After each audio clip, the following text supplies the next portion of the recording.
दीन दयाल बिरद संभारी हर गुनाथ मम संकटहारी मंगल भवन अमंगलारी प्रभु दशरथ अजिर बिहारी।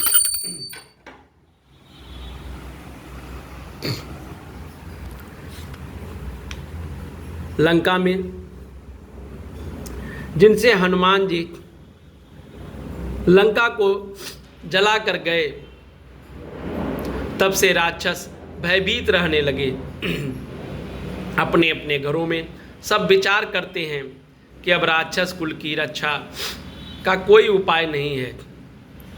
जिसके दूत का बल वर्णन नहीं किया जा सकता, उसके स्वयं नगर में आने पर कौन भलाई है। हम लोगों की बड़ी बुरी दशा होगी।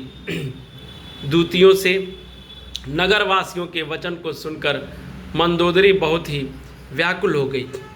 वह एकांत में हाथ जोड़कर पति रावण के चरणों लगी और नीति रस में पगी हुई वाणी बोली, हे प्रियतम, श्री हरि के से विरोध छोड़ दीजिए। मेरे कहने से को अत्यंत ही हितकर जानकर हृदय में धारण कीजिए। जिनके दूत की करनी का विचार करते ही स्मरण आते ही राक्षसों की स्त्रियों के गर्भ गिर जाते हैं। हे प्यारे स्वामी, यदि भला चाहते हैं तो अपने मंत्री को बुलाकर उनके साथ उनकी स्त्री को भेज दीजिए। सीता माँ आपके कुल रूपी कमलों के वन को दुख देने वाली जाड़े की रात्रि के समान आई हैं। हे नाथ सुनिए, सीता को दिए लौटाए बिना शंभु और ब्रह्मा के किए भी आपका भला नहीं हो सकता है। श्री राम जी के बाण सर्पों के समूह के समान है, राक्षसों के समूह मेढक के समान, और जब तक वे इन्हें ग्रस नहीं लेते, निगल नहीं जाते, तब तक हट छोड़कर उपाय कर लीजिए।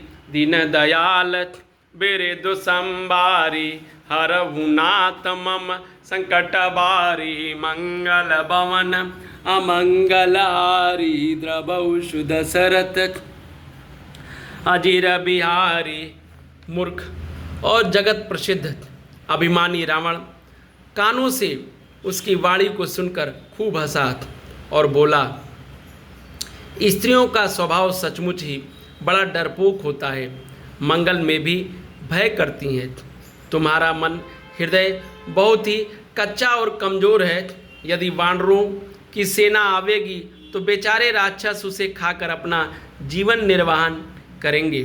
लोकपाल भी जिनके डर से कांपते हैं, उसकी स्त्री डरती है, उसकी स्त्री डरती हो, यह बड़ी हंसी की बात है।